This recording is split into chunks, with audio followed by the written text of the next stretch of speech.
नमस्कार दोस्तों, मैं प्रकृति पांडे आपका स्वागत करती हूँ चैनल परीक्षा जंक्शन पर।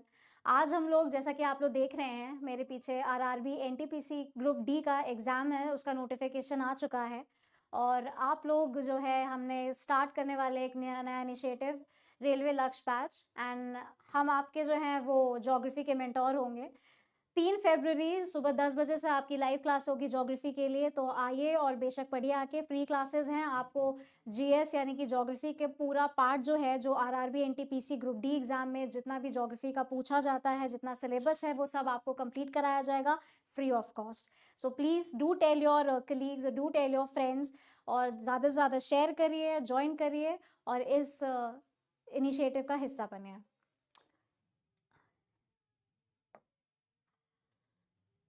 आज चूँकि फर्स्ट क्लास है, तो आज मैं आपको जो आपका सिलेबस है ज्योग्राफी का, उसका बारे में इंट्रोडक्शन दूँगी। उसके बारे में डिस्कस करेंगे हम लोग डिटेल में कि आपको क्या-क्या पढ़ना है, ज्योग्राफी के कितने भाग हैं, कितना आपको पढ़ना है एग्ज़ाम के पर्सपेक्टिव से, जिससे कि आपका एग्ज़ाम जो है वो क्लियर हो जाए। और क्या कहते हैं, पूरे ज्योग्राफी जो है उसके बारे में हम देखेंगे और जानकारी प्राप्त करेंगे कि आपको आगे कैसे पढ़ना है और कितना क्या करना है। RRB NTPC non technical popular categories exam, जहाँ पे आपका जनरल अवेयरनेस एक सेक्शन होगा जिसमें ज्योग्राफी एक मेजर पार्ट आप प्ले करता है, जहाँ पे आपके कम से कम 5 से 6 क्वेश्चंस तो ज्योग्राफी से आते ही आते हैं। ज्योग्राफी में 2 भाग में डिवाइडेड है, 2 भाग में। पहला है ज्योग्राफी ऑफ इंडिया यानी कि भारत की ज्योग्राफी।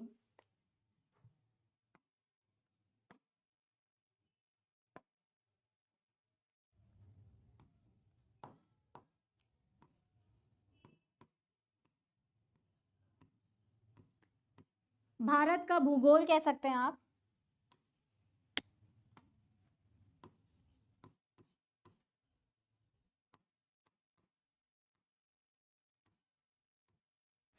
और दूसरा है आपका वर्ल्ड ज्योग्राफी,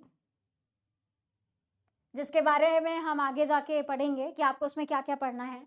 वर्ल्ड ज्योग्राफी का अर्थात है विश्व का भूगोल, विश्व का भूगोल।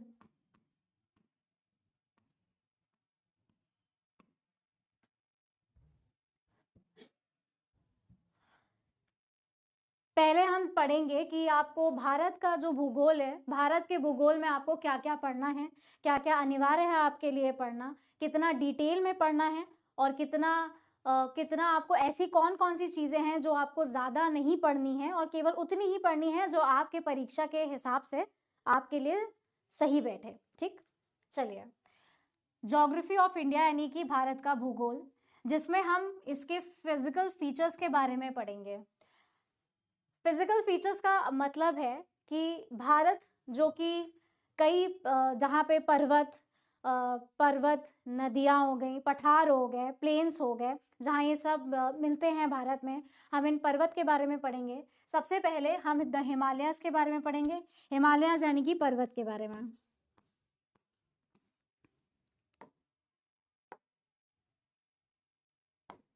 माउंटेन रेंजेस, पीक्स और पासेस।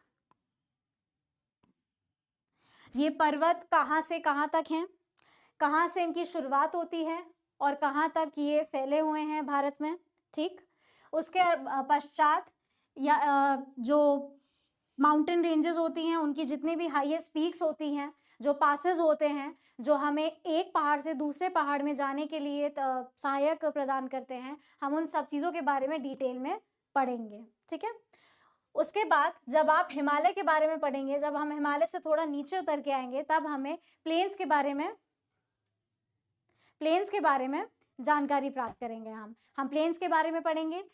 प्लेन्स, नॉर्दर्न प्लेन्स यानी कि उत्तरी प्लेन, जहाँ पे आप रिवर्स, उनकी ट्रिब्यूटरीज और फर्टाइल रीजन्स के बारे में जानेंगे। अब जाहिर सी बात है कि जहाँ नदियाँ बहेंगी वहाँ पे फर्टिलिटी तो इंक्रीज होगी ही होगी, जहाँ पे आप वेजिटेशन जो है वो बढ़ता हुआ देखेंगे। पहाड़ों से नदियां तो निकलती ही हैं, पहाड़ों से नदियां निकलेंगी और नदियां जब निकलेंगी तो वो अपना रास्ता बना के निकलेंगी, रास्ता बनाएंगी तो उनकी और भी जो ट्रिब्यूटरीज हैं वो निकलेंगी रिवर से, उनके बारे में हम पढ़ेंगे। उसके पश्चात वहाँ पे जहाँ पे भी प्लेन्स में नदियाँ बहेंगी उसके आसपास जो कि ज़मीन होती है वो उपजाऊ बन जाती है और वहाँ पे हम कई प्रकार की खेती बाड़ी करके अनाज उगाते हैं जिनके बारे में हम पढ़ेंगे। Rivers tributaries of fertile regions. Northern plains के जब हम नीचे आते हैं तब हम आते हैं पठार पे, पेनिनसुलर प्लाट्यू, जैसे कि डेक्कन पठार, छोटा नागपुर प्लाट्यू हो गया, और भी बहुत सारे प्लाट्यूज हैं जिनके बारे में हम डिटेल में पढ़ेंगे। ठीक है, यहाँ की जो हाईएस्ट पीक होती हैं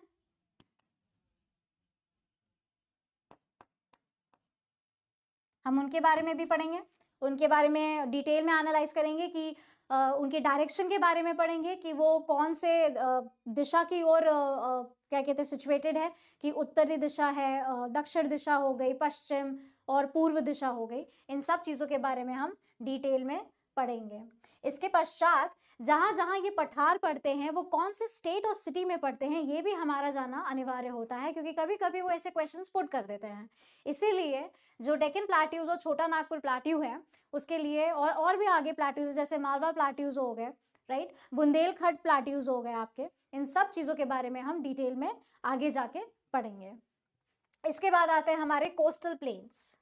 कोस्टल प्लेन्स यानी कि जो समुद्र तटीय जो इलाके होते हैं उन्हें हम कोस्टल प्लेन्स कहते हैं, जो समुद्र के बगल में बसेरा होता है उन्हें हम कोस्टल प्लेन्स कहते हैं।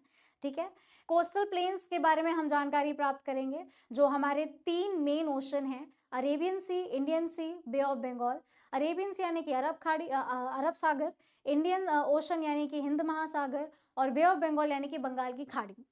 उनके बगल में जितने भी तट, जितने भी कोस्टल प्लेन सिचुएटेड है हम उसके बारे में डिटेल में पढ़ेंगे कि वो कौन कौन से स्टेट में हैं, कौन से स्टेट से शुरुआत होती है, कौन से स्टेट पे वो खत्म होते हैं आके, उनको कौन से नाम से जाना जाता है और वो कौन से ओशन में पड़ते हैं, इन सब चीज़ों के बारे में हम आगे डिटेल में पढ़ेंगे। उसके बाद कोस्टल प्लेन्स के बाद हम पढ़ेंगे आइलैंड के बारे में, यानी कि द्वीप के बारे में, जो कि आपके ईस्टर्न और वेस्टर्न कोस्ट के बारे में भी। हाँ, जो कोस्ट होते हैं आपके कोस्टल प्लेन्स वो ईस्टर्न यानी कि पूर्व और पश्चिमी कोस्ट में डिवाइडेड हैं, राइट, जिनके बारे में हम पढ़ेंगे आगे जाके। आइलैंड्स जो हैं, 2 आइलैंड्स हैं मेनली जिनके बारे में हम पढ़ेंगे। पहला है हमारा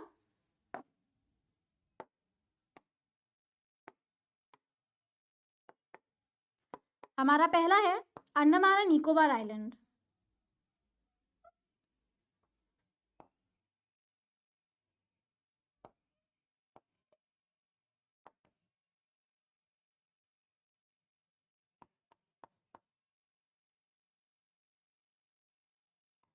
और हमारा दूसरा है लक्षद्वीप आइलैंड।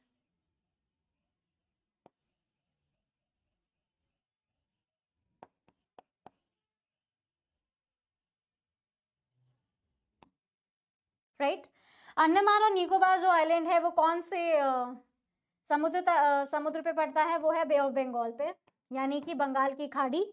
और जो लक्षद्वीप आइलैंड है वो पड़ता है हमारा इंडियन ओशन पे यानी कि हिंद महासागर पे। ठीक है, अंडमान और निकोबार आइलैंड के बीच में कई सारे ऐसे चैनल्स होते हैं, डिग्री चैनल्स, जो उनको डिवाइड करते हैं, क्योंकि अंडमान और निकोबार आइलैंड जो है वो कंटिन्यू फॉर्म में नहीं है, बीच बीच में सेपरेट हैं, बीच बीच में डिवाइडेड हैं।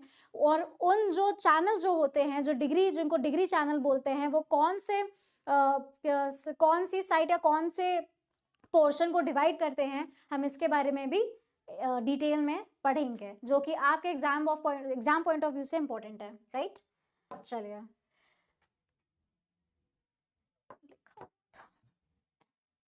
नेक्स्ट। हाँ, नेक्स्ट हमारा सबसे इंपॉर्टेंट आता है रिवर्स एंड लेक्स। रिवर्स यानी कि नदियां।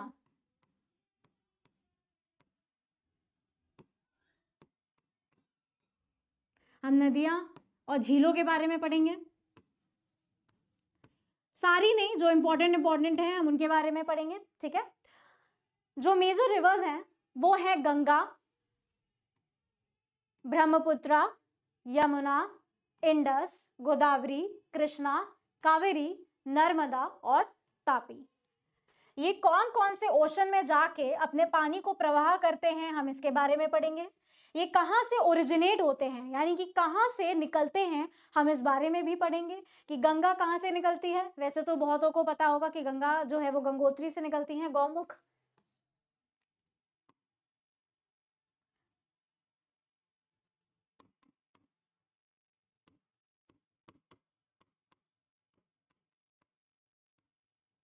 गौमुख भी कहते हैं,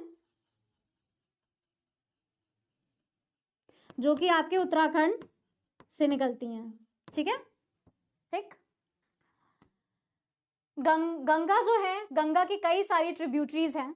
ठीक है, ट्रिब्यूटरीज का मतलब है उनकी कई सारी सहायक नदियां हैं, जो कि लेफ्ट और राइट बैंक ट्रिब्यूटरीज कहते हैं, जिन्हें हम लेफ्ट और राइट बैंक ट्रिब्यूटरीज बोलते हैं, यानी कि आपकी दाएं और बाएं सहायक नदियां। ठीक है, अब जब आप सहायक नदियों के बारे में पढ़ रहे हैं तो इस बात का खास ध्यान रखेंगे कि वो सहायक नदियां जो हैं वो दाएं सहायक नदियां हैं या बाएं सहायक नदियां हैं, ये याद रखना अनिवार्य होगा। और तो और वो कौन कौन से जिले से, कौन कौन से शहर से होते हुए निकल रही हैं, कहाँ से पास होके अपने जो जल का प्रवाह है वो कौन से समुद्र में जाके कर रही हैं, ये सब चीजें आपको ध्यान रखनी होंगी, ये सब चीजें आपको याद रखनी होंगी। वैसे तो गंगा और गंगा की जितनी भी सहायक नदियां हैं वो अपना पानी जो है वो बंगाल की खाड़ी में जाके उनका जल जो है वो प्रवाह होता है। गंगा के पश्चात, गंगा के उपरांत हम पढ़ेंगे ब्रह्मपुत्रा नदी के बारे में। ठीक है, ब्रह्मपुत्रा नदी जो कि तिब्बत से निकलती है। ब्रह्मपुत्रा नदी की भी सहायक नदियां हैं, और ब्रह्मपुत्रा जो है वो कहाँ से निकलती हैं, कौन से माउंटेन, कौन से रीजन से निकलती है, ये पढ़ेंगे हम। इंडिया में एंटर करती हैं तो उसका क्या नाम होता है, उसके पश्चात इंडिया में एंटर करने के बाद उनकी जो ट्रिब्यूटरीज के जो नाम हैं वो कौन सी लेफ्ट बैंक होगी, कौन सी राइट बैंक होगी, ये भी हम पढ़ेंगे। और इसके बाद ये भी हम पढ़ेंगे कि ये जो है अपनी नदियाँ जो हैं, मतलब ये इनका जो पानी है, जो जल है, वो बंगाल की खाड़ी में जाके मिल जाती हैं। ठीक, यमुना नदी कहाँ से निकलती है, यमुनोत्री से। यमुनोत्री कहाँ, उत्तराखंड में। ठीक, यमुना नदी की भी कई सहायक नदियां हैं जिनके बारे में हम पढ़ेंगे और जिनके बारे में आपको याद रखना अनिवार्य होगा। ये इनका पानी भी जो है वो कहाँ जाके प्रवाह होता है, कहाँ जाके मिलता है, बंगाल की खाड़ी में। उसके बाद हम पढ़ेंगे इंडस यानी कि सिंधु नदी के बारे में। सिंधु नदी की 5 सहायक नदियां होती हैं, लेकिन ये जो पानी है इसका, जो इंडस का पानी है, जो नदी है, ये बे ऑफ बंगाल में नहीं बल्कि अरब सागर में जाके इनका जल प्रवाह होता है। इंडस की जो ट्रिब्यूटरीज होती हैं उनमें से कुछ ट्रिब्यूटरीज जो हैं जो पाकिस्तान भी चली जाती हैं। कौन सी ऐसी नदियां हैं जो पाकिस्तान में जाती हैं, जहां पे अपना जल छोड़ती हैं, कौन सी ऐसी इसकी सहायक नदियां हैं जो केवल भारत में ही जिसका पानी रहता है और वो अरब के सागर में जाके मिल जाता है, इन सब चीजों के बारे में हम पढ़ेंगे। इनकी सहायक नदियां कहाँ से निकलती हैं, भारत में कहाँ से पास होती हैं, कौन सी जगह से पास होती हैं, इन सब चीजों के बारे में हम आगे पढ़ेंगे। इसके बाद आता है गोदावरी, कृष्णा, कावेरी, नर्मदा और तापी। नर्मदा और तापी ही ऐसी हैं जो अरब सागर में जाके मिक्स हो जाती हैं, अरब ओशन में, अरेबियन ओशन में। बाकी कृष्णा, कावेरी और गोदावरी जो हैं वो, इनका पानी भी कहाँ जाके मिक्स हो जाता है, बंगाल की खाड़ी में, यानी कि बे ऑफ बंगाल में। गोदावरी, कृष्णा और कावेरी की भी सहायक नदियां होती हैं जिनके बारे में हम पढ़ेंगे। ये कहाँ से निकलती हैं, वैसे गोदावरी का तो बहुतों को पता होगा, एक बहुत ही फेमस ज्योतिर्लिंग है जहाँ पे गोदावरी नदी बहती है, नासिक में है वो त्र्यंबकेश्वर ज्योतिर्लिंग, जहाँ पे आप देखेंगे कि गोदावरी नदी जो है वो बहती है। ठीक है, वहाँ से इनका उद्गम होता है, गोदावरी नदी का, त्र्यंबकेश्वर वहाँ से, और उसके बाद जो इसका जल है वो सीधे जाके बंगाल की खाड़ी में जाके मिक्स हो जाता है। उसके उपरांत हम कृष्णा और कावेरी नदी के बारे में भी आगे डिटेल में जानेंगे और पढ़ेंगे। ये तो हो गया आपके जो मेजर रिवर्स हैं, ठीक, जो आपकी प्रमुख नदियां हैं, ये उनके बारे में जानकारी प्राप्त करेंगे हम आगे जाके, डिटेल में पढ़ेंगे हम, सारा पूरा जो आपका सिलेबस है वो हम पूरा करेंगे।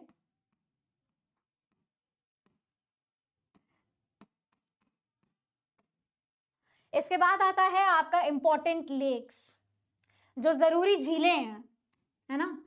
वैसे तो बहुत सारी झीलें हैं, लेकिन सारी झीलों के बारे में पढ़ना अनिवार्य नहीं है आप लोगों के लिए। जो इंपॉर्टेंट झीलें हैं जो आपके एग्जाम के पर्सपेक्टिव से इंपॉर्टेंट है, हम केवल उनके बारे में पढ़ेंगे, जैसे कि चिलिका लेक हो गई, बुल्ला लेक हो गई, डल लेक हो गई। डल लेक तो बहुत ही फेमस है, राइट। डल लेक बहुत ही फेमस है, जो कि श्रीनगर यानी कि आपके कश्मीर में है।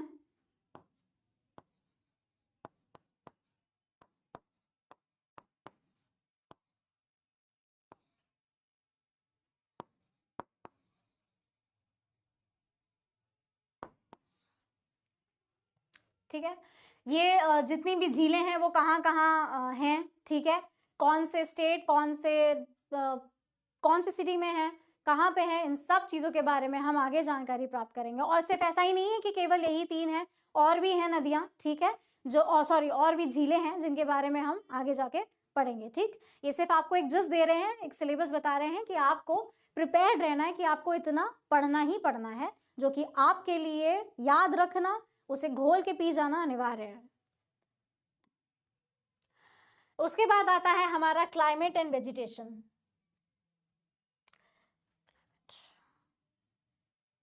हम क्लाइमेट और वेजिटेशन के बारे में डिटेल में पढ़ेंगे।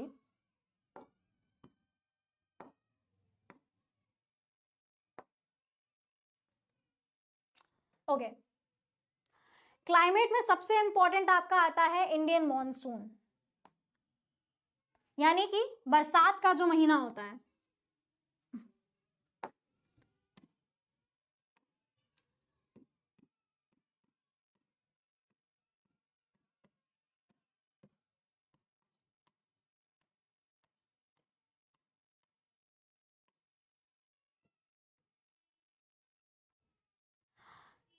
हम क्या पढ़ेंगे बरसात के महीने के बारे में? इसका मैकेनिज्म का मतलब क्या है कि कैसे बरसात होती है, कैसे बरसात आती है भारत में, किस दिशा से आती है, जिसको हम कहते हैं साउथ वेस्ट मॉनसून विंड्स।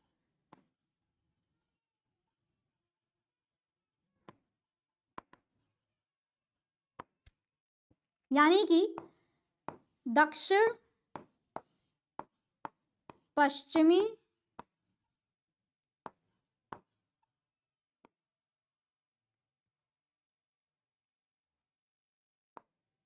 जो हवाएं होती हैं,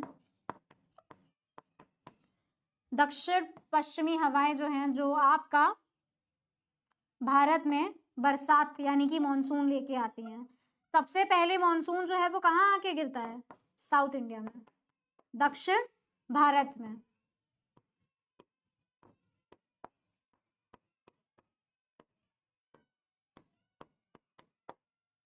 ठीक है, फैक्टर्स अफेक्टिंग इट, मतलब बरसात यानी कि जो बरसात का जो मौसम है वो बनने में क्या क्या फैक्टर्स इंपॉर्टेंट हैं, क्या क्या ऐसी चीजें हैं जो इंपॉर्टेंट है, कौन सा ऐसा फैक्टर है जो ऐसा माहौल बना देता है जिससे कि बरसात हो, उस बारे में हम डिटेल में पढ़ेंगे।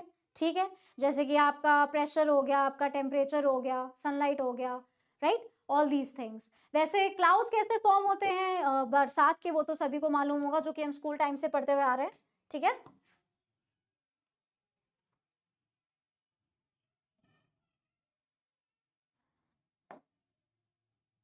एक प्रोसेस होता है, राइट, जैसे यहाँ पे पानी है,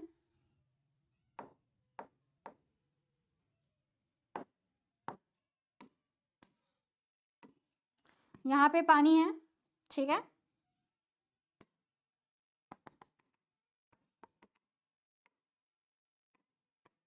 और ये है आपका सन।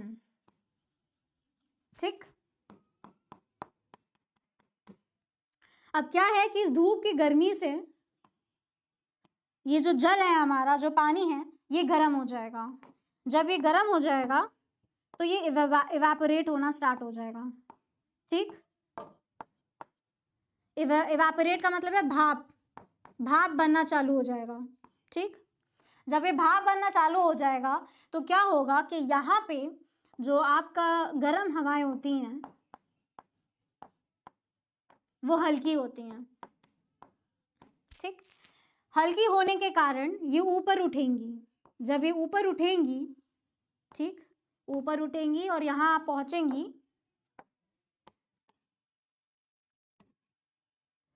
तो यहाँ पे आके ठंडी हो जाएंगी, ठीक। इसको हम कहते हैं इवेपोरेशन,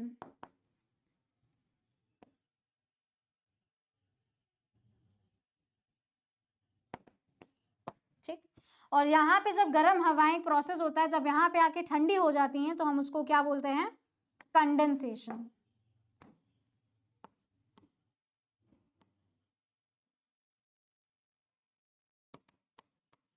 ठीक। कंडेंसेशन, जब यहाँ पे क्या कहते हैं, हवाएं ठंडी हो जाती हैं, तो यहाँ पे जो पानी इकट्ठा होता है, ठीक है, जब बादल भारी हो जाते हैं तो वापस से यहाँ पे वर्षा चालू हो जाती है, ठीक है। ये प्रोसेस आप सबको पता है स्कूल के टाइम पे, यानी कि अपने स्कूल टाइम पे आप लोगों ने इन सब चीज़ों के बारे में अवश्य पढ़ा होगा, जानकारी प्राप्त करी होगी, ठीक है।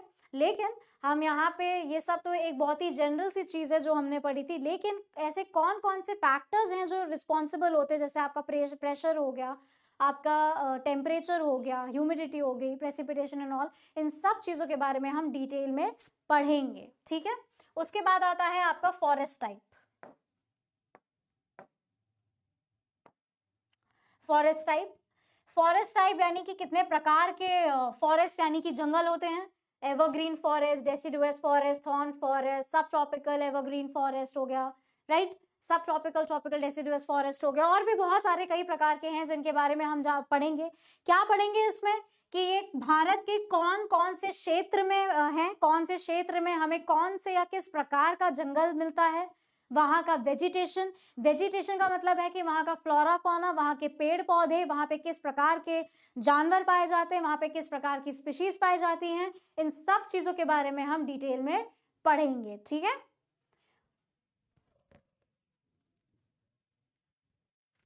उसके बाद हम पढ़ेंगे क्लाइमेटिक जोन्स। अब क्लाइमेटिक जोन्स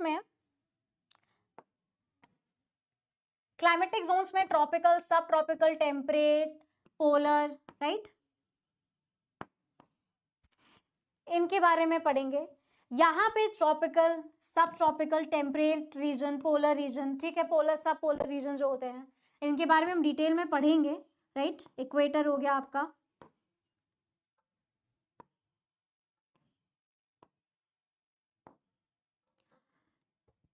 जो ये रीजन है ना, यहाँ पे टेम्परेचर, ठीक, टेम्परेचर हो गया आपका, यहाँ पे प्रेशर हो गया, यहाँ पे डायरेक्शन ऑफ विंड्स जो हो गई, वो सब अलग अलग होती हैं, ठीक है। इन सब के बारे में हम डिटेल में पढ़ेंगे, राइट, जब हम लेके बैठेंगे टॉपिक। ये टॉपिक बहुत ही इंपॉर्टेंट है और काफी कॉन्सेप्चुअल है, इसलिए ये बहुत ही इंपॉर्टेंट टॉपिक है, क्लाइमेटिक जोन्स, राइट। चलिए, ओके। जब आप जंगलों के बारे में पढ़ेंगे तो जाहिर सी बात है कि आप सॉइल और एग्रीकल्चर के बारे में भी पढ़ेंगे, ठीक है। तो हम सॉइल यानी कि मिट्टी,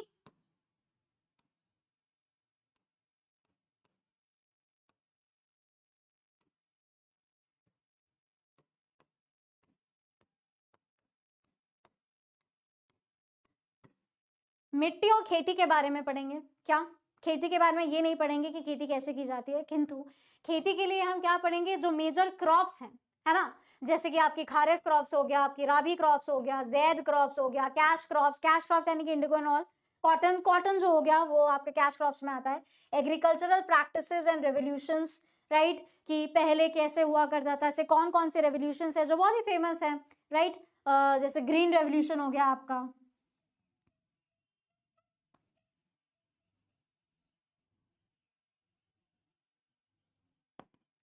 green revolution, white revolution,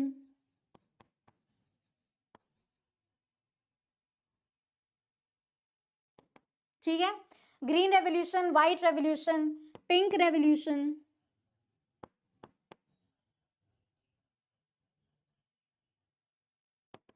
blue revolution,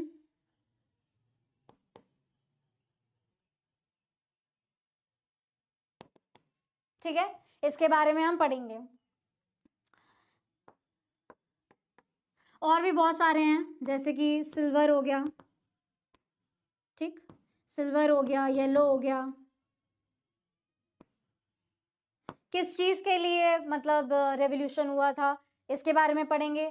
kharif कौन से महीने में जो है सीड्स सो की जाती है, ठीक है, कौन से महीने में फसलें काटी जाती हैं, कौन कौन सी ऐसी फसलें हैं, कौन कौन सी जो खारिफ में आती हैं, मतलब कौन सी ऐसी चीज़ें हैं जो खारिफ क्रॉप में आती हैं जिनका उपजाऊ होता है, उसके बारे में पढ़ेंगे। राबी क्रॉप्स में कौन कौन सी चीज़ें आती हैं, कौन सी राबी क्रॉप्स होती हैं उनके बारे में हम पढ़ेंगे, कौन सी ज़ैद क्रॉप्स होती है, कौन सी आपकी कैश क्रॉप्स होती हैं, एग्रीकल्चरल प्रैक्टिसेस के बारे में जैसे इरिगेशन एंड ऑल हो गया, राइट, इन सब चीज़ों के बारे में हम पढ़ेंगे। Types of soil, alluvial, black soil, red soil, laterite soil, ठीक है, इन सब के बारे में पढ़ेंगे। इनमें से सबसे ज्यादा जो फर्टाइल होती है वो होती है हमारी एलुवियल सॉइल। फर्टाइल का मतलब है कि सबसे ज्यादा उपजाऊ, जहां पे आपकी सबसे ज्यादा खेती बाड़ी होती है, जो मिट्टी होती है जो अनाज उगाने के लिए सबसे ज्यादा पर्याप्त होती है, वो है एलुवियल सॉइल, ठीक है। यहाँ पे एग्रीकल्चर में हम जो एग्रीकल्चर प्रैक्टिसेस हैं, जो प्रैक्टिस करी जाती हैं, है ना, उनके बारे में पढ़ेंगे, right.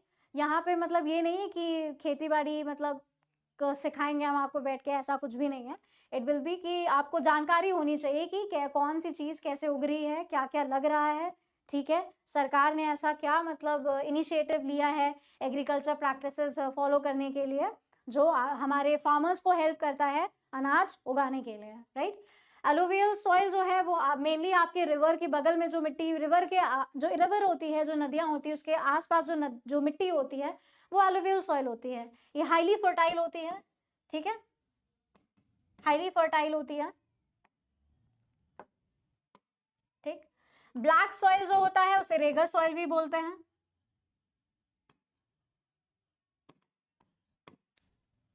Red soil, laterite soil, ठीक है, इन सब के बारे में पढ़ेंगे। हम ये भी पढ़ेंगे कि कौन कौन से क्षेत्र में हमें एलुवियल सॉइल मिलती है, कौन से क्षेत्र में हमें ब्लैक सॉइल मिलती है, कौन से क्षेत्र में हमें रेड सॉइल मिलती है, और कौन से क्षेत्र में हमें लेटेराइट सॉइल मिलती है, ठीक है। ये भी जानकारी प्राप्त करेंगे। और ये भी हम पढ़ेंगे कि कौन सी मिट्टी में, इन जो भी ये मिट्टियां हैं, इनमें किन प्रकार के अनाज जो हैं जो हम उगा सकते हैं, ठीक है, इसके बारे में भी हम जानकारी प्राप्त करेंगे। और कौन कौन से स्टेट, कौन मतलब इस क्षेत्र के बारे में हम पढ़ेंगे, कौन सी सिटीज, कौन से स्टेट जो हैं वो उसमें एलुवियल, ब्लैक, रेड और लेटेराइट सॉइल पाए जाते हैं, ठीक है। चलो, फिर आता है हमारा natural resources. Natural resources, natural resources का मतलब क्या है? प्राकृतिक उपकरण, प्राकृतिक चीजें, राइट।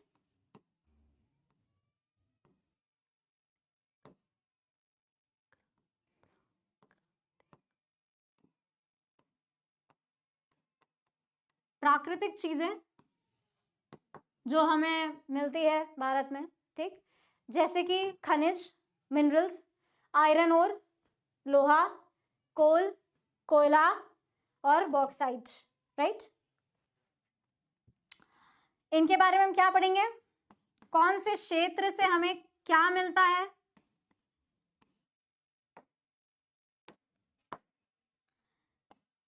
ठीक है, कोल कहाँ में, कौन कौन से क्षेत्र से पाए जाते हैं, बॉक्साइट कितने प्रकार के पाए जाते हैं, इन सब चीजों के बारे में हम जानकारी प्राप्त करेंगे। बहुत ज्यादा डिटेल में नहीं पढ़ना है, बस बहुत ही जनरल चीज जो है वो आपको बताई जाएगी, ठीक। इसके बाद आता है आपका वाटर रिसोर्सेस। वाटर रिसोर्सेज में तो क्या हम नदियाँ के बारे में और ग्राउंड वाटर के बारे में पढ़ेंगे। ग्राउंड वाटर जो जमीन के अंदर जो पानी आपका इकट्ठा होता है उसके बारे में हम पढ़ेंगे, ठीक है, वो कितना पोर्टेबल होता है, कितना पीने योग्य होता है। जो नदियाँ होती हैं, नदियों के बारे में तो चलिए हम ये तो पहले ही पढ़ेंगे कि वो कहाँ से आती हैं, कहाँ कहाँ जाती हैं, उनका जो जल प्रवाह है वो कौन से सागर में जाके होता है। किंतु यहाँ पे हम रिवर्स के बारे में थोड़ा सा डिटेल में पढ़ेंगे कि रिवर्स जो है वो हमें किस किन चीज़ों में मदद कर रही हैं, थोड़ा सा डिटेल में जाके पढ़ेंगे नदियों के बारे में, ठीक है।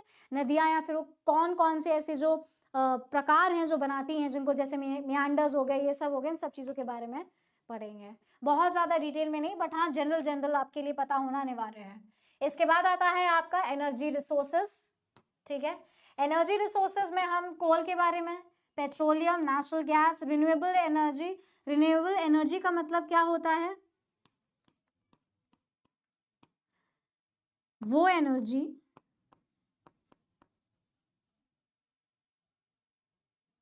जो रिन्यू हो सके, यानी कि वापस से बनाई जा सके, है ना, जो वापस से बनाई जा सके, right. Renewable energy, renewable energy mainly जैसे कि आपका सोलर एनर्जी हो गया, सोलर, हाइड्रो, विंड एनर्जी, ठीक, ये सारी चीजें आपकी रिन्यूएबल एनर्जी में आ जाएंगी, जो कभी खत्म ना हो, जिनका हम उपयोग आराम से कर सके, ठीक। चलो, इसके बाद आपका आता है पोर्शन वर्ल्ड ज्योग्राफी का, यानी कि विश्व का भूगोल। किसके बारे में पढ़ेंगे हम? विश्व का भूगोल के बारे में।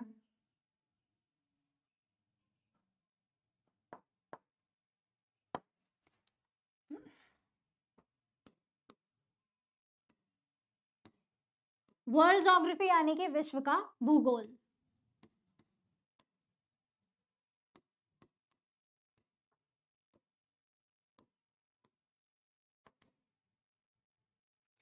अब आपके विश्व का भूगोल में क्या क्या आता है? कॉन्टिनेंट और oceans,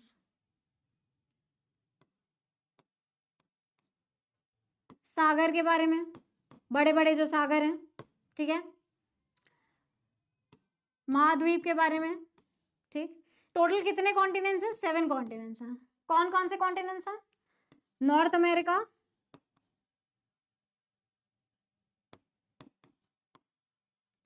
south America,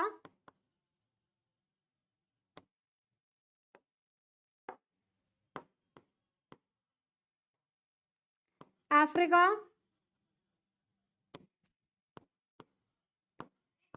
Australia,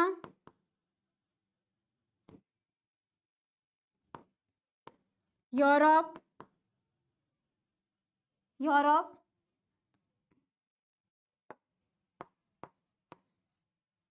Asia जो कि सबसे बड़ा, द लार्जेस्ट है, ठीक है, और एंटार्क्टिका जो सबसे ठंडा है, ठीक। अपना भारत जो है वो किस में आता है? एशिया में आता है। चलिए, नॉर्थ अमेरिका यानी कि उत्तरी अमेरिका, साउथ अमेरिका यानी कि दक्षिण America, Africa, Australia, Europe, Asia और एंटार्क्टिका। इनके बारे में हम क्या जानकारी पढ़ेंगे? जैसे कि माउंटेन्स, नॉर्थ अमेरिका में कौन सी इंपॉर्टेंट पर्वत है, ठीक है, साउथ अमेरिका में, अफ्रीका में, ऑस्ट्रेलिया, यूरोप, एशिया, एंटार्क्टिका छोड़िए, माउंटेन्स पर्वत जो है उनके बारे में पढ़ेंगे कि कौन से कॉन्टिनेंट में कौन से इंपॉर्टेंट पर्वत हैं, उसके बारे में हम जानकारी प्राप्त करेंगे। कौन कौन सी फेमस नदियां जो हैं वो बहती हैं, उसके बारे में हम पढ़ेंगे डिटेल में, ठीक है। वो कहाँ कहाँ से गुजरती हैं ये भी पढ़ेंगे हम, कौन से जगह से और कौन से और किस सागर में जाके उनका पानी जो है वो प्रवाह होता है, उसके बारे में भी याद रखना अनिवार्य है।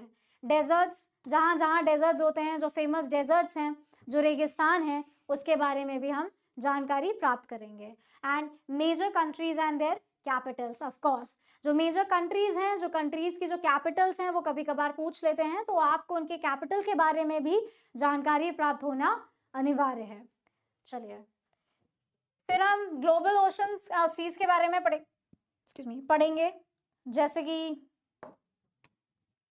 पैसिफिक ओशन सबसे बड़ा है, इसे और क्या बोलते हैं? Ring of fire.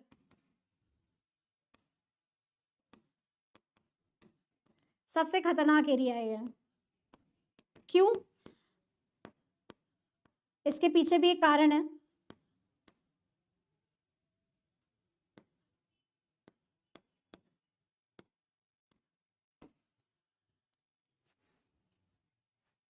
ठीक, रिंग ऑफ फायर इसे इसलिए कहा जाता है क्योंकि यहाँ पे सबसे ज्यादा, क्योंकि प्लेट्स के ऊपर बसा हुआ है, ठीक, ये प्लेट्स के ऊपर बसा हुआ है, तो प्लेट मूवमेंट बहुत ज्यादा होता है, तो प्लेट मूवमेंट की वजह से जो ये एरिया है ना, यहाँ पे बहुत ज्यादा भूकंप की स्थिति जो है वो उत्पन्न होती है। भूकंप कह लो, और ये ओशन है तो सुनामी कह लो, ठीक है, इसीलिए इसे रिंग ऑफ फायर कहते हैं। उसके उपरांत हम अटलांटिक ओशन, इंडियन ओशन और आर्कटिक ओशन के बारे में भी डिटेल में पढ़ेंगे, ठीक। डिटेल में पढ़ेंगे और ये भी पढ़ेंगे कि अटलांटिक ओशन से सटा हुआ कौन सा भाग है, कौन सा क्षेत्र है, ये भी आपको ध्यान रखना अनिवार्य है। ठीक,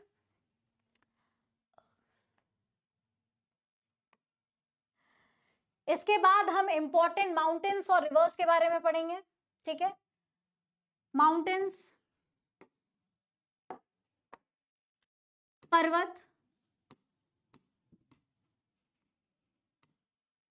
और नदियां, इनके बारे में हम पढ़ेंगे। ठीक है,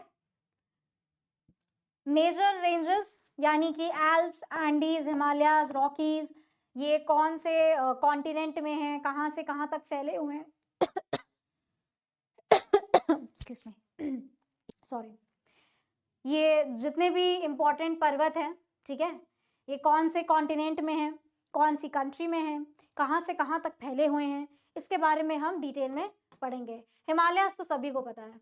ठीक है, रॉकीज और एंडीज भी पता ही होगा सबको, एल्प्स भी वैसे तो सबके बारे में पता है, जो कि स्कूल टाइम पे ही पढ़ा हुआ था, बस इसको थोड़ा सा पॉलिश करके पढ़ेंगे।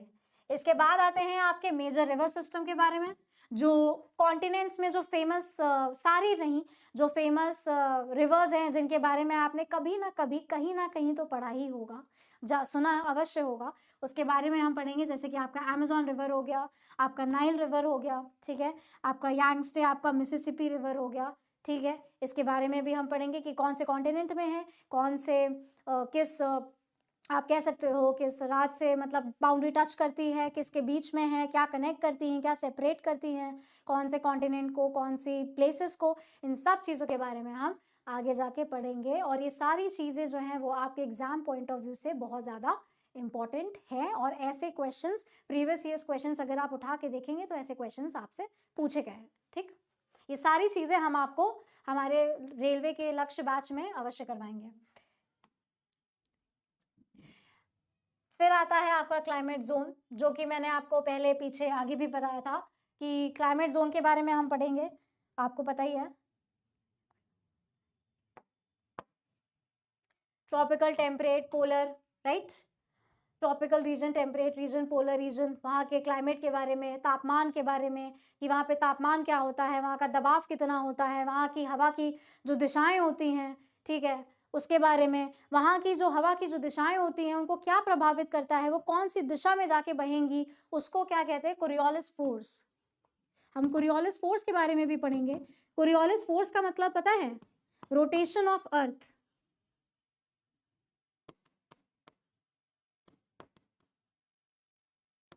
पृथ्वी जो अपने एक्सिस में घूमती है ना, ठीक है, उसे कहते हैं हम रोटेशन ऑफ अर्थ। उसके कारण जो हवा होती है ना, उसके कारण अलग अलग हेमिस्फेयर में, नॉर्दर्न और सदर्न हेमिस्फेयर में क्या होता है, हवा का जो रुख होता है वो बदल जाता है। ठीक है, यानी कि हवा की जो दिशा होती है वो बदल जाती है, जिसके बारे में हम पढ़ेंगे। ठीक है, और उसी की वजह से जो क्लाइमेट होता है वो इफेक्ट होता है। तो ये one of the major region है कोरियोलिस फोर्स, जो हम आगे जाके डिटेल में पढ़ेंगे कि क्या होता है, किस तरह से क्या कहते हैं इफेक्ट करता है, इन सब चीज़ों के बारे में हम पढ़ेंगे। इसके बाद आता है आपका weather patterns and characteristics. Okay, थोड़ा सा डिटेल मौसम के बारे में भी जानकारी, यानी कि आपका जो वेदर होता है वो कैसा होना चाहिए, उसके बारे में भी जानकारी प्राप्त करेंगे हम लोग। ठीक है, इसके बारे में हम डिटेल से पढ़ेंगे, वेदर पैटर्न्स और उसके कैरेक्टरिस्टिक्स के बारे में। हम ये भी पढ़ेंगे कि वेदर का जो वेदर फॉर्म होता है, कौन कौन से ऐसे फैक्टर्स है जो अफेक्ट करते हैं वेदर फॉर्मेशन में, इसके बारे में भी हम जानकारी प्राप्त करेंगे जब हम डिटेल में इसके बारे में पढ़ेंगे आगे जाके।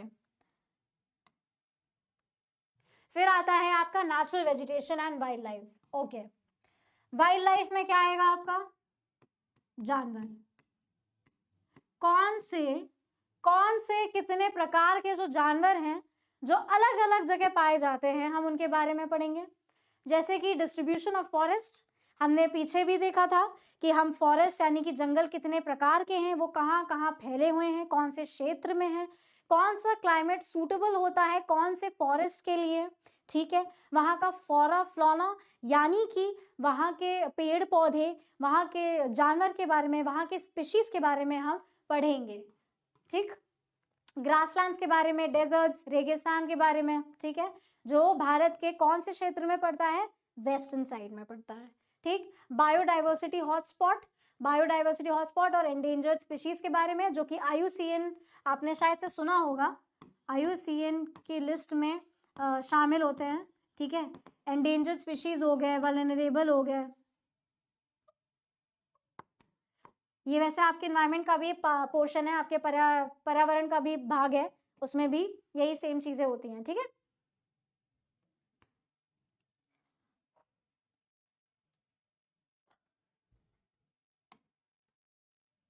ओके, फिर आता है आपका जनरल ज्योग्राफी कॉन्सेप्ट्स। ये थोड़ा सा कॉन्सेप्चुअल पोर्शन है आपका भूगोल का, ठीक है, जहां पे आपको चीजों को समझना अनिवार्य होगा, ठीक। बिना समझे आपको चीजें क्लियर नहीं होंगी। जो मेन चीजें हैं, जैसे कि latitudes, longitudes, equator, meridians, time zones, जिसके कारण क्या कहते हैं, जैसे आपने ग्रीनविच मेरिडियन टाइम के बारे में सुना होगा, राइट, आपने इंटरनेशनल डेट लाइन के बारे में सुना होगा।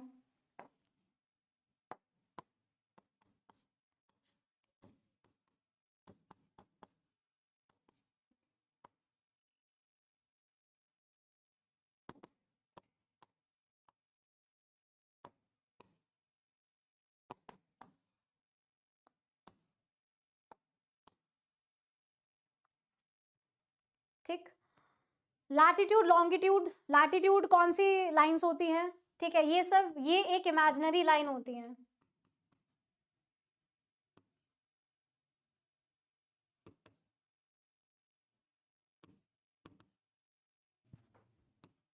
एक्चुअल में नहीं होती, इसको सिर्फ हम लोग इमेजिन करते हैं कि ऐसी लाइंस हैं, ठीक है। ऐसा क्यों करते हैं ये हम आगे पढ़ेंगे इसके बारे में, ठीक है। लैटिट्यूड यानी कि आप इसको इस तरह से याद रख सकते हैं, लैटिट्यूड यानी कि लेटी हुई, जो लेटी हुई लाइंस, यानी कि ऐसे ऐसे जो लाइंस बनी होती हैं, ये लैटिट्यूड्स हो गई। और लॉन्गिट्यूड्स ये वाली, कितनी होती हैं, कितनी नहीं होती हैं, टोटल कितने डिग्री में रहती हैं, ये सब हम चीज़ें डिटेल में आगे जाके पढ़ेंगे, जब हम इनके बारे में डिटेल में पढ़ेंगे। इक्वेटर तो सभी को पता है, ठीक है, 0 डिग्री, ठीक। मेरिडियंस, टाइम जोन्स, टाइम कैसे कैलकुलेट हुआ जाता है, कभी कभी वो इस प्रकार के भी क्वेश्चन जो होते हैं NTPC में ये पूछ लेते हैं कि फलाना जगह से आप यदि ट्रैवल करके आ रहे हो, ठीक है, तो जैसे कि आप वेस्ट से ईस्ट की तरफ आ रहे हो तो वहाँ का टाइमिंग आपको दे दिया जाएगा, तो यहाँ अगर आप इस तरफ आ रहे हो ईस्ट में, तो टाइम क्या होगा, बढ़ेगा कि घटेगा। सेम सिनेरियो और वाइस वर्सा आप कह सकते हो कि जब आप ईस्ट से यानी कि आप पूर्व से पश्चिम की ओर जा रहे हैं तो टाइम बढ़ेगा कि घटेगा, कितना बढ़ेगा कितना घटेगा, हम ये सब जो टाइम कैलकुलेशन वाला पोर्शन है ना, हम उसके बारे में भी आगे जाके पढ़ेंगे। और ये इंपॉर्टेंट है, क्यों, क्योंकि आपके क्वेश्चन आपके एग्जाम में पूछा जा चुका है ये। चलिए, मैप, ऑफ कोर्स ज्योग्राफी आप भूगोल पढ़ रहे हो और मैप ना पढ़ो तो फिर भूगोल पढ़ने का कोई मतलब ही नहीं बनता है। मैप, भूगोल यानी कि geography is incomplete without map. Map एक और चीज़, बहुत ही इंपॉर्टेंट चीज़ है जो मैं बताना चाहूँगी आप लोगों को, कि आप लोगों को भारत का जो नक्शा है वो बिल्कुल रटा होना चाहिए।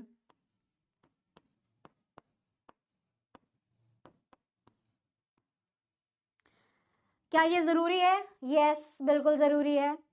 क्या इसके बिना काम चल सकता है? बिल्कुल भी नहीं चल सकता। भारत का जो नक्शा है, चाहे वो पॉलिटिकल हो,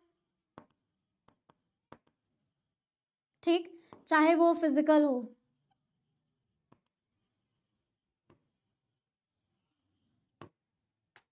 दिमाग में एकदम छपे होने चाहिए आप लोगों के, ठीक है। मेजरली पॉलिटिकल, आपके जब पढ़ने बैठे अपने साथ तो एटलस होनी ही चाहिए आपके पास,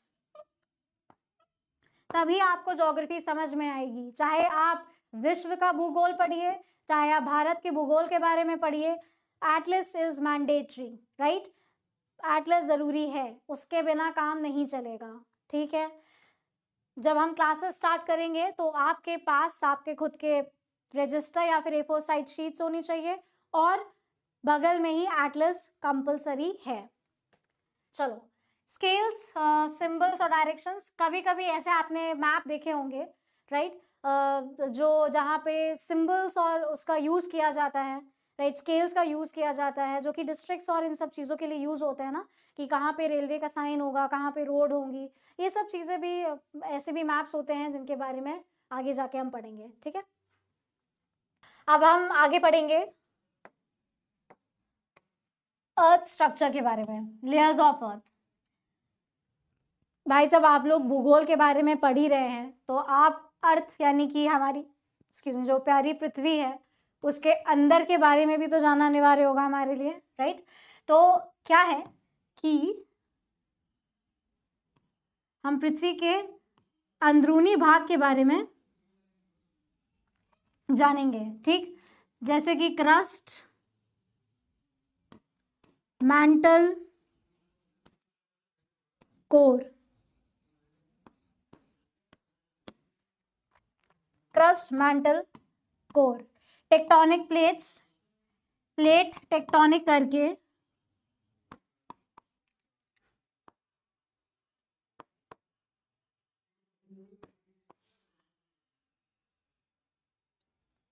एक थ्योरी है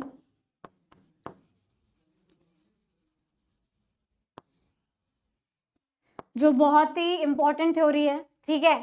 प्लेट टेक्टोनिक थ्योरी जो है ये हमें बहुत सी चीजें बताएगी, जैसे कि आपके कॉन्टिनेंट और ओशन कैसे फॉर्म हुए थे,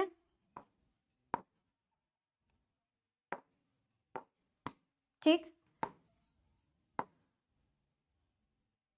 पहले क्या कहते कॉन्टिनेंट जो पूरा मतलब सब कुछ था, अर्थ जो था वो वेरियस कॉन्टिनेंट और ओशन में डिवाइडेड नहीं था, ठीक है। अलग अलग भागों में बटा हुआ नहीं था, एक सा ही था। लेकिन एक प्लेट टेक्टोनिक थ्योरी है जिसमें ऐसा माना जाता है कि जो प्लेट्स थी वो जब क्या कहते हैं कोलाइड हुई, या फिर आप कह सकते हो कि जब अलग हुई एक दूसरे से, तो अलग अलग प्रकार के महाद्वीप उभर के आए, या फिर उसका उद्गम हुआ आप कह सकते हो, या महाद्वीप बने आप कह सकते हो, कॉन्टिनेंट्स बने, जिसे हम 7 कॉन्टिनेंट्स के बारे में भी पढ़ेंगे आगे, ठीक है। अर्थक्वेक, ऑफ कोर्स जब प्लेट्स हिलती हैं तो भूकंप उत्पन्न होता है। अब भूकंप उत्पन्न हो रहा है तो फिर आएगा आपका सुनामी, सुनामी के बारे में भी हम पढ़ेंगे, ठीक है।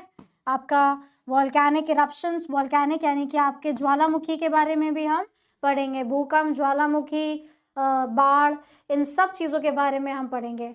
सबसे इंपॉर्टेंट चीज़ आती है आपकी crust mantle core. Crust mantle core का मतलब ये है कि आपके पृथ्वी के नीचे जो अलग अलग लेयर हैं, ठीक है, जैसे क्रस्ट हो गया, मैंटल हो गया, कोर हो गया।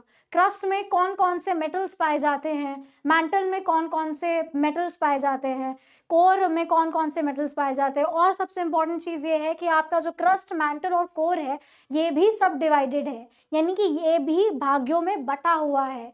जैसे कि क्रस्ट आपका हो गया अपर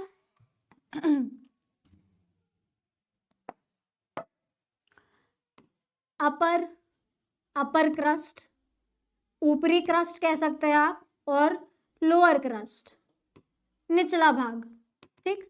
मैंटल में भी यही है, अपर मैंटल पोर्शन और लोअर मैंटल।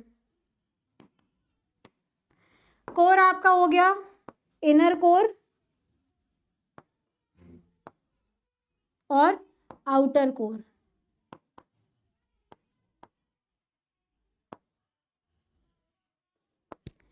इनके बीच में एक डिसकंटिन्यूटी लाइन भी बनी होती है जिनके बारे में हम पढ़ेंगे।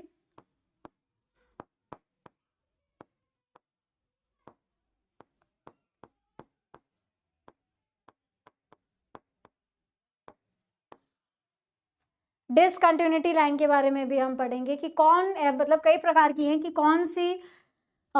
कौन सी डिसकंटिन्यूटी लाइन जो है वो किसको सेपरेट कर रही है, किसको अलग कर रही है। एक और सबसे प्रमुख बात यह है कि अलग अलग प्रकार के जो मेटल्स पाए जाते हैं हम उसके बारे में भी पढ़ेंगे। जैसे कि आपका हो गया सिलिका, आपका हो गया आयरन, आपका हो गया निकल, ठीक।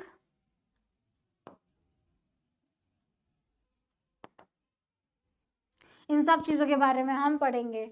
और एक और इम्पॉर्टेंट चीज़ है कि सॉलिड, लिक्विड, गैस जो होता है, ठीक है, हर क्या कहते हैं कोर मैंटल कोर में सेम सिनेरियो नहीं होता है, सेम मैटर नहीं होता, कहीं सॉलिड है तो कहीं लिक्विड है तो कहीं गैसेस हैं सिर्फ, ठीक है। इसके बारे में भी हम पढ़ेंगे, इनका जो टेम्परेचर जो क्या कहते हैं प्रेशर होता है उसके बारे में हम जानकारी प्राप्त करेंगे। और हम क्या पढ़ेंगे, और हम एक और चीज़ ये पढ़ेंगे कि जब भूकंप उत्पन्न होता है तो वो इन्हीं से ऊपर निकल के बाहर आता है, ठीक है। कौन से क्षेत्र में क्या कहते हैं ट्रैवल करता है, कहाँ कहाँ ट्रैवल करता है, और जब जो वेव्स होती हैं, जो भूकंप की जो वेव्स होती हैं जो ट्रैवल करती हैं, उससे पता चलता है कि कौन से पोर्शन में कौन सा जो पृथ्वी के जो नीचे का जो भाग है, कौन सा ठोस है, कौन सा क्या कहते हैं ठोस पदार्थ है, कौन सा लिक्विड मैटर में है, लिक्विड स्टेट में है, कौन सा गैसियस स्टेट में है, इस बारे में हम पता करेंगे। उसके उपरांत अर्थक्वेक में भी हम अर्थक्वेक बेसिकली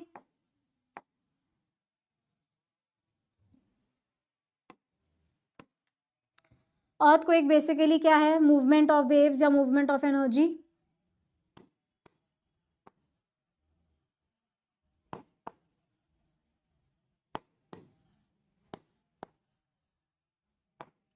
ठीक है, तो जैसे आपका अर्थ है, जहां से वेव्स जैसे प्लेट्स हैं, ठीक है, ये प्लेट्स हैं, ये टकराई, ठीक, जब ये टकराई तो क्या हुआ, घर्षण उत्पन्न हुआ।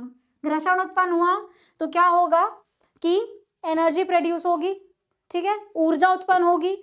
ऊर्जा जब उत्पन्न होगी तो जहां पे उत्पन्न होगी उसको क्या बोलेंगे, फोकस। उस पॉइंट को, जिस पॉइंट पे हमारा जो ऊर्जा उत्पन्न होती है जो आगे जाके भूकंप का रूप धारण करती है, उसे फोकस कहते हैं, और फिर वो ट्रैवल करते करते करते करते यहाँ पहुंचती है। तो जिस पॉइंट पे वो ये पृथ्वी को टच करती है उसको हम बोलते हैं एपिसेंटर,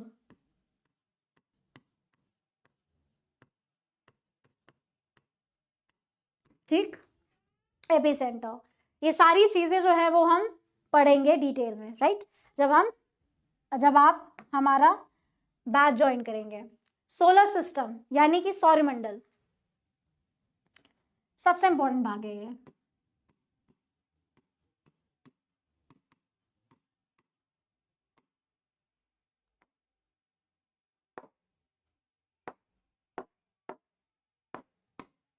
सौरमंडल, सौरमंडल में हम क्या पढ़ेंगे, प्लैनेट्स यानी कि आपके ग्रह के बारे में,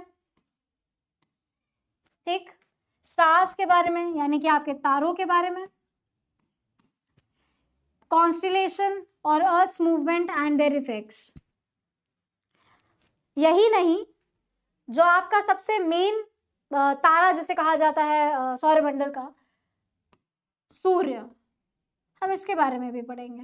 क्या पढ़ेंगे कि सूर्य में कौन कौन सी गैसेस पाई जाती हैं, ठीक, इसका गैसेस के बारे में पढ़ेंगे, कौन सी गैसेस पाई जाती हैं सूरज में, और टेम्परेचर हो गया कितना रहता है, और पृथ्वी से जो डिस्टेंस है सन का, उसके बारे में भी हम डिटेल में पढ़ेंगे। ग्रेविटेशनल पुल, जितने भी प्लैनेट्स हैं, टोटल कितने प्लैनेट्स हैं, 8 प्लैनेट्स हैं,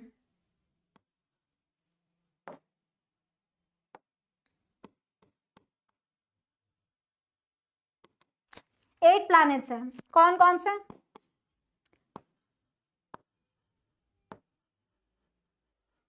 मरकरी,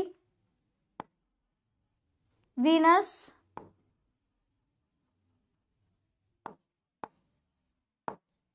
अर्थ यानी कि हमारी पृथ्वी, मार्स, जुपिटर,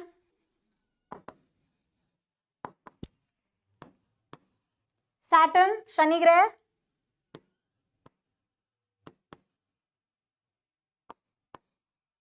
यूरेनस और नेपट्यून।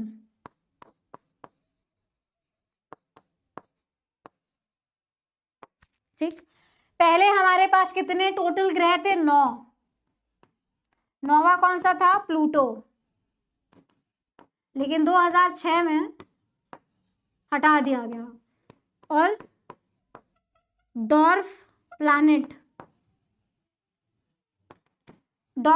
के रूप में जाना जाता है। ठीक है,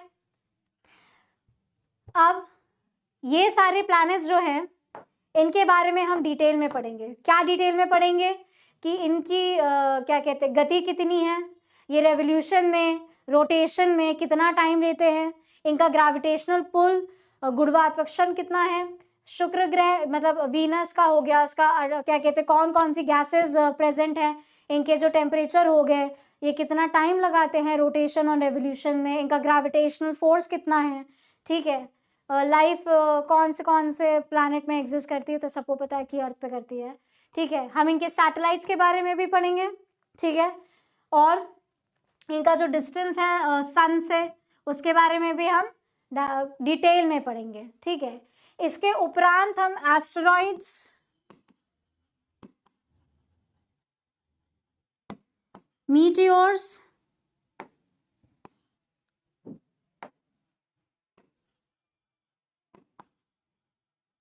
और कॉमेट्स,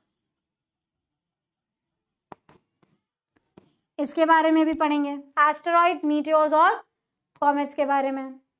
और अर्थ का कौन सा सैटेलाइट है, मून, हम मून के बारे में भी पढ़ेंगे। ठीक है, मून के बारे में भी पढ़ेंगे। मून के बारे में क्या क्या पढ़ेंगे, एक्लिप्स के बारे में पढ़ेंगे, सोलर और ल्यूनर एक्लिप्स। ठीक, मून का जो ग्रेविटेशनल फोर्स है वो कौन सी चीज पे इफेक्ट करता है, वो है tides, right. High tide, low tide किस पे डिपेंड करती है, मून पे डिपेंड करती है। ठीक है, हम ये भी पढ़ेंगे कि अर्थ से मून का जो डिस्टेंस है वो कितना है। ठीक है, एक्लिप्स के कौन से दिन में क्या होता है, कि मून बीच में होता है कि अर्थ बीच में होता है, इन सब चीजों के बारे में हम डिटेल में पढ़ेंगे। ठीक, एक्सक्यूज मी, ओके। तो ये था आप लोगों का ज्योग्राफी का सिलेबस। ठीक है, तो मैं उम्मीद करती हूँ कि आपको जो सिलेबस या जो हमने यहाँ पे डिस्कस किया वो आपको ज़रूर समझ में आया होगा। अगर आपको कोई भी प्रॉब्लम, कोई भी क्वेरी हो सिलेबस से रिलेटेड, तो नीचे कमेंट सेक्शन में हमें ज़रूर बताइए। ठीक है, और हमारा जो फ्री बैच है, जो आरआरबी एनटीपीसी वाला जो बैच है,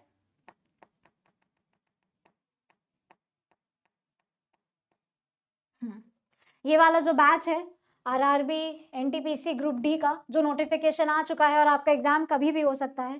ठीक है, कभी भी वो डेट पा सकते हैं। तो ये जो हमारा इनिशिएटिव स्टार्ट हो रहा है रेलवे लक्ष्य बैच, इसे ज़रूर ज्वाइन करिए। It's free of cost and there will be live classes लेंगे, लाइव क्लासेस कंडक्ट कराई जाएंगी, जो कि आपकी 3 फरवरी को स्टार्ट हो रही हैं, जहाँ पे आपके सारे सब्जेक्ट्स करवाए जाएंगे। रीजनिंग, मैथ्स, जीएस में आपके सब्जेक्ट्स हो गए geography, science, tech, polity, history, ये सारे सब्जेक्ट्स आपके जो है वो कंप्लीट करवाए जाएंगे आपके एग्जाम पॉइंट ऑफ व्यू से। तो ज़रूर ज्वाइन करिएगा। ठीक है, और आपको फ्री में ये बैच मिल रहा है, तो उसका लाभ उठाइए और हमारे चैनल परीक्षा जंक्शन को सब्सक्राइब करिए, फॉलो करिए और शेयर करिए। Thank you very much.